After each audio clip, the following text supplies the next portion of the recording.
Hey guys, welcome back to my channel. आज का video बहुत स्पेशल है मेरे लिए क्योंकि मैं ड्रॉ करने जा रही हूँ अपनी फेवरेट एक्ट्रेस दीपिका पादुकोण को।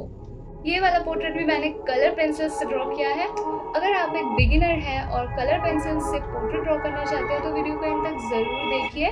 सो चलिए जल्दी से ड्राइंग स्टार्ट करते हैं।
कमेंट एंड शेयर कीजिए अपने दोस्तों के साथ।